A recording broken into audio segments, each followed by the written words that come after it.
Senior साहब और तज़कियाकार मुजीबुर रहमान शामी साहब और हामिद मीर साहब हमारे साथ मौजूद हैं। आप दोनों का बहुत शुक्रिया।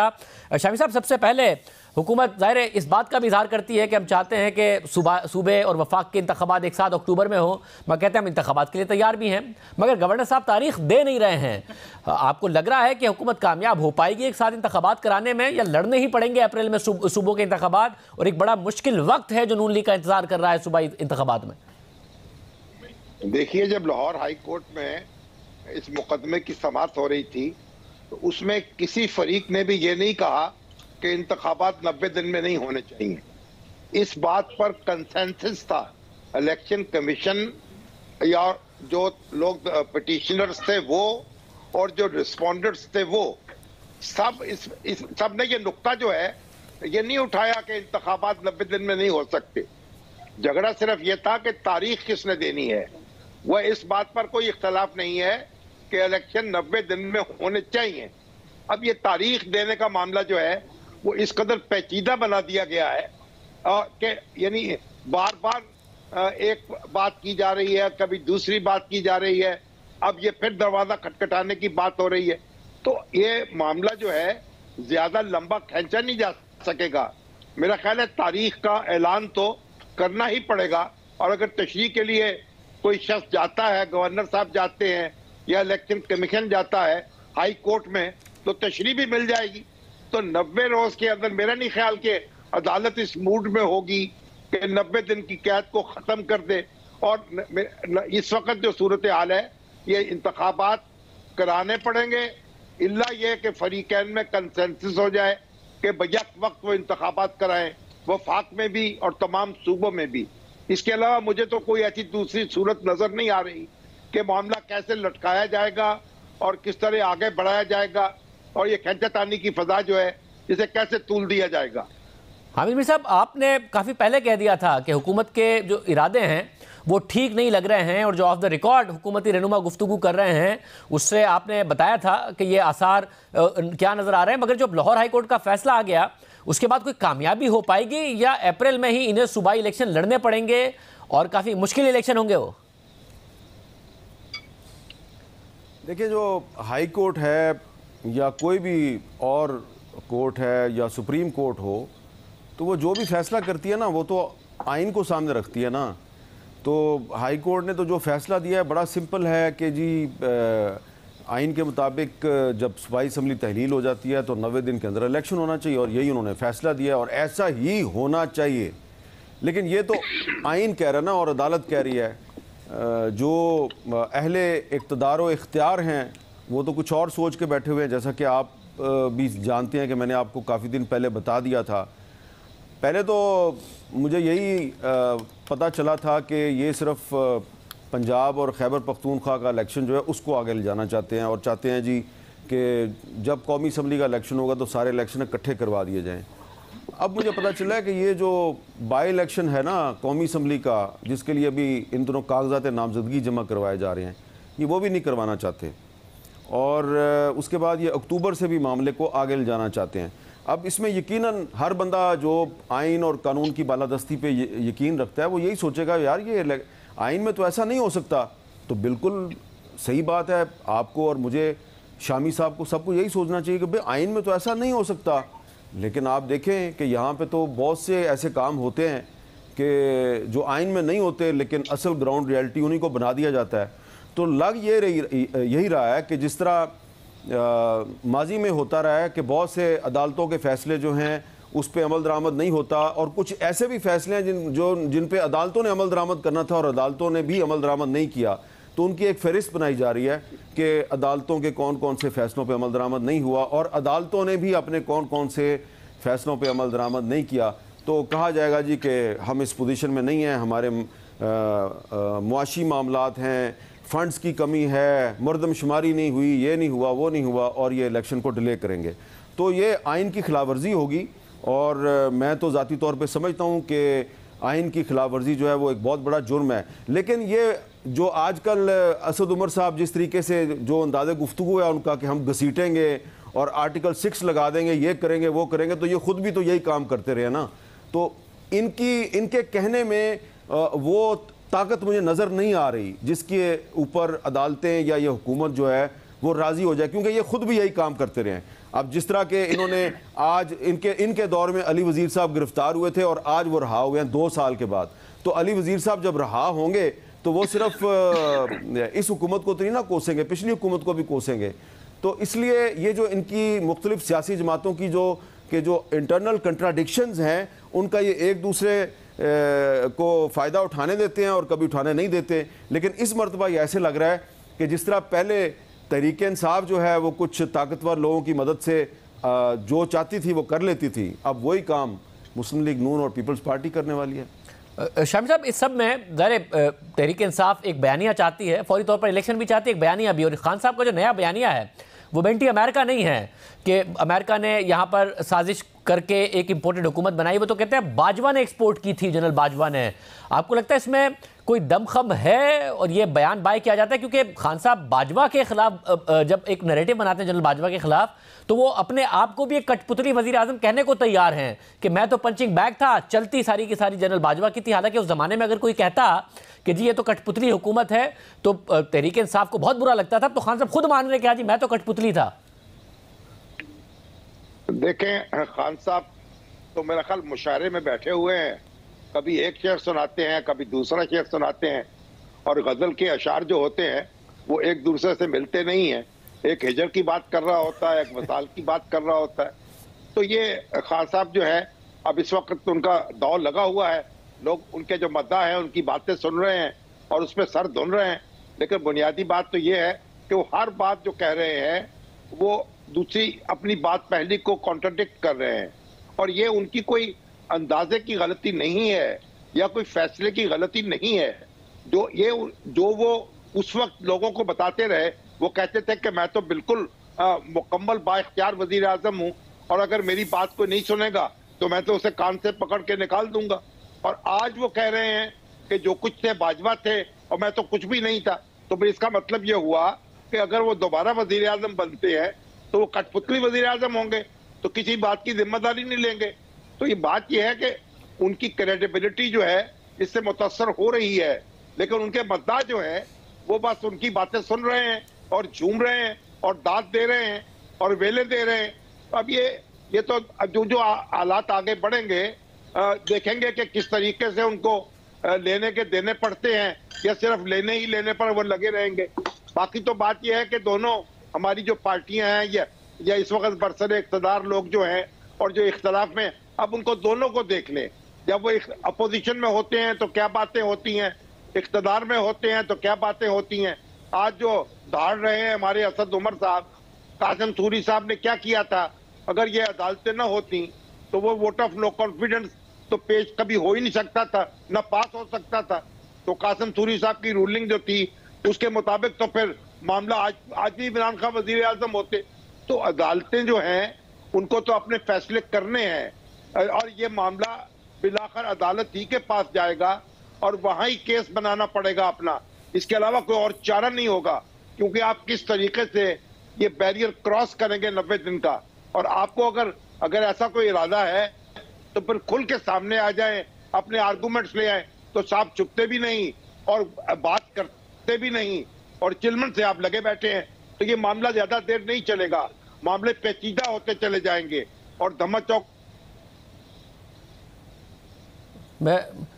हामिद साहब आप बताइएगा, हमने तो जाहिर है वो जमाना देखा है कि जिसमें अगर इमरान खान साहब को कुछ कहा जाता था तो जनरल बाजवा साहब को बहुत बुरा लगता था। हमें देखा है कि एंकर्स को ऑफ एयर करने से लेके चैनल्स को ऑफ एयर करने तक के मामलात होते थे।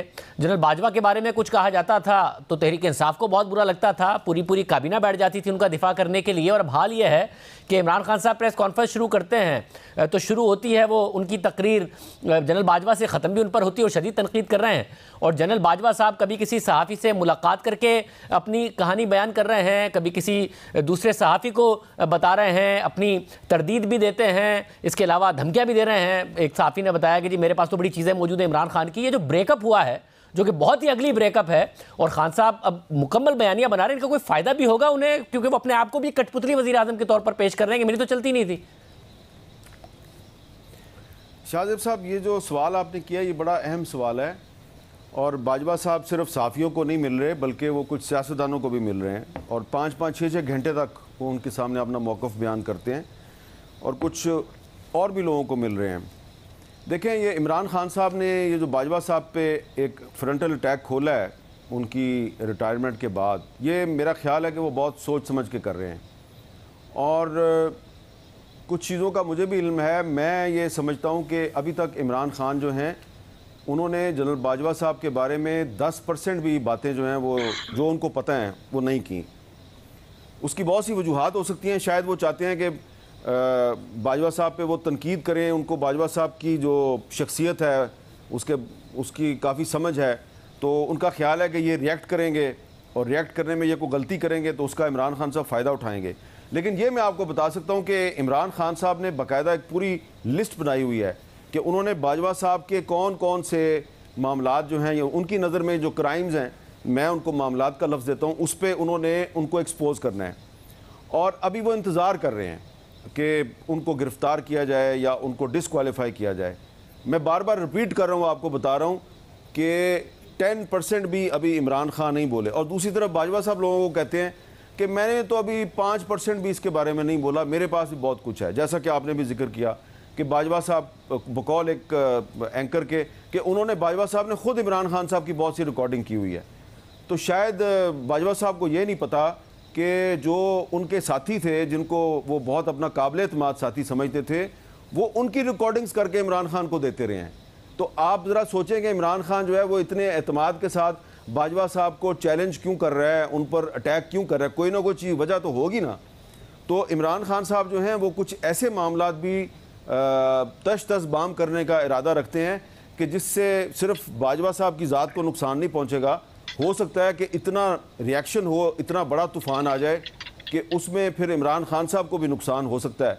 लेकिन शायद इमरान खान साहब जो हैं वो उस शेर के मुताबिक उन्होंने पॉलिसी बनाई है कि हम तो डूबे हैं सनम, तुमको भी ले डूबेंगे। तो उनका एक ख्याल है कि बाजवा साहब पे जब वो अटैक करेंगे तो फिर उनके साथ जो एसोसिएटेड लोग थे वो भी सामने आएंगे, तो उनको सियासी फ़ायदा बहुत होगा। और खान साहब जो हैं वो आजकल प्राइवेटली ये भी कहते हैं कि मैं इनको इतना एक्सपोज करूँगा कि लोग भूल जाएंगे, जुल्फ़िकार अली भुट्टो को भी भूल जाएंगे और उस अल्ताफ़ हुसैन को भी भूल जाएंगे। मैं इनको इतना एक्सपोज करूँगा कि इनको छठी का दूध याद करवा दूँगा।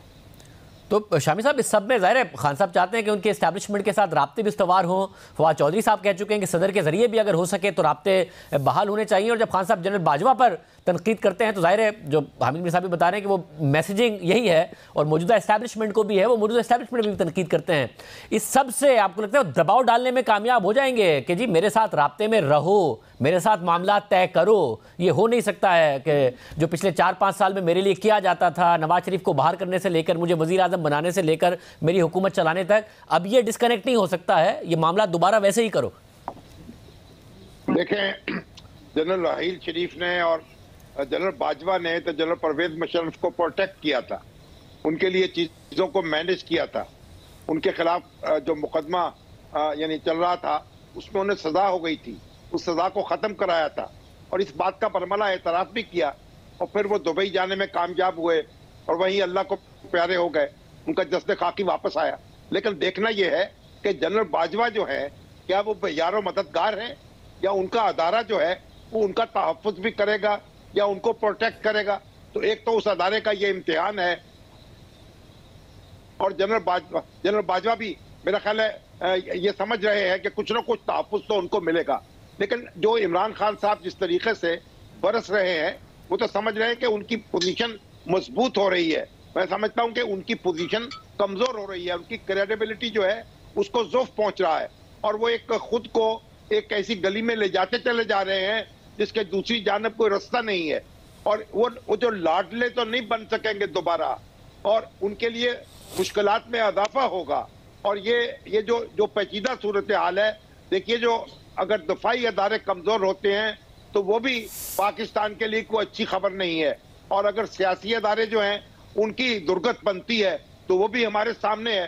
तो इसलिए जो ये फ्री स्टाइल में कुश्ती खेली जा रही है ये किसी को नुकसान तो पहुंचा सकती है, लेकिन मेरा ख्याल सबसे ज्यादा नुकसान खुद इमरान खान साहब का होगा अगर उन्होंने अपनी हिकमत अमली पे गौर ना किया, यानी वो डैमेज दूसरे को डैमेज कर सकते हैं, लेकिन बाजवा साहब को नुकसान पहुंचाकर वो अपना फायदा कैसे करेंगे और कैसे गेन करेंगे और कैसे आगे बढ़ेंगे और कैसे तख्त संभालेंगे, ये बात समझ में आने वाली नहीं है। हामिद मीर साहब, आपको लग रहा है कि एस्टैब्लिशमेंट को दबाव में जो डालने की एक स्ट्रेटजी है खान साहब की, उसमें वो कामयाब हो सकते हैं? मेरा नहीं ख्याल कि वो मौजूदा इस्टेब्लिशमेंट जो है उसके साथ कोई मुहाजरा ही करना चाहते हैं। वो बाजवा साहब पे अटैक इस तरीके से करेंगे कि उसका नुकसान सिर्फ बाजवा साहब को या उनके एक दो साथियों को होगा जो कि अब रिटायर हो चुके हैं। और उसमें जो सबसे बड़ा जो इमरान खान साहब का जो तुर्प का पत्ता है वो ये है कि वो ये डिस्क्लोज़ करेंगे कि जब नवंबर में नए आर्मी चीफ़ की अपॉइंटमेंट होनी थी तो कौन किसके ज़रिए उनके पास आया और बाजवा साहब का ये पैगाम दिया कि अगर आसिम मुनीर को आर्मी चीफ़ बनाया जाता है तो आप उसको मुस्तरद कर दें। और आरिफ अलवी साहब को भी ये कहा गया कि अगर आसिम मुनीर साहब का नाम आता है तो आप उसको मुस्तरद कर दें। और वो इमरान खान साहब जब आसिम मुनीर साहब का नाम मुस्तरद कर देंगे तो आसिम मुनीर जो हैं वो कंट्रोवर्शियल हो जाएंगे। लेकिन इमरान खान साहब ने वो नहीं किया और उन्होंने फ़ौरन आसिम मुनीर साहब के नाम पे यस कर दिया। और इमरान खान साहब का ख्याल है कि मैंने बाजवा की ये साजिश नाकाम बना दी, क्योंकि जनरल बाजवा ने पूरी कोशिश की कि आसिम मुनीर आर्मी चीफ़ ना बने। इसके अलावा भी 2-3 और मामलात हैं। तो इमरान खान साहब जो हैं वो इतने बेवकूफ़ नहीं हैं, वो इस तरीके से खेलेंगे कि जो उनके ख्याल में नुकसान है वो सिर्फ बाजवा का होगा, पूरे इदारे का नहीं होगा। और हामिद मीर साहब, इसके बावजूद क्योंकि खान साहब तो खुद सहाफ़ियों से मिलकर मुलाकात में कह चुके थे कि वो नहीं चाहते कि जनरल आसिम मुनीर अगले आर्मी चीफ बने, इसके बावजूद वो ये जिम्मेदारी डाल पाएंगे जनरल बाजवा पे? नहीं, देखे ना, ये तो आप इनकार नहीं कर सकते कि ये एक तासुर था कि अगर आसिम मुनीर साहब का नाम आता है, उनका नोटिफिकेशन होता है, तो इमरान खान साहब फ़ौरन जो है वो इनकार कर देंगे और एक क्राइसिस क्रिएट हो जाएगा। और उस क्राइसिस से कुछ लोगों ने क्या फ़ायदा हासिल करना था, इमरान खान साहब ने मंसूबा बनाया हुआ कि वो ये भी बताएंगे कि मेरे ज़रिए ही क्राइसिस क्रिएट करना था और फिर उस क्राइसिस से फिर फ़ायदा भी किसी ने उठाना था। तो ये अब इमरान खान जो है वो इंतज़ार कर लें। वैसे तो मैं समझता हूँ कि उनको इस काम में नहीं पड़ना चाहिए, लेकिन वो ये बहुत से इंकिशाफात करने का इरादा रखते हैं और मुझे नहीं लगता कि उससे इमरान खान साहब की जनरल आसिम मुनीर के साथ लड़ाई हो जाएगी। उनकी लड़ाई बाजवा साहब के साथ ही रहेगी। लेकिन ये मैं इत्तेफाक करता हूँ कि उनकी बहुत सी जो स्टेटमेंट्स हैं उससे ये लगता है कि वो मौजूदा इस्टेब्लिशमेंट पे भी प्रेशर डाल रहे हैं, क्योंकि जब वो आसिम मुनीर साहब का नाम नहीं लेते लेकिन उनके कुछ सबॉर्डिनेट्स का नाम लेते हैं तो इसका मतलब है कि वो अदारे को प्रेशराइज करने की कोशिश कर रहे हैं। लेकिन फ़िलहाल मुझे लगता है कि आने वाले दिनों में इमरान खान साहब जनरल बाजवा साहब के बारे में बहुत से दावे करेंगे।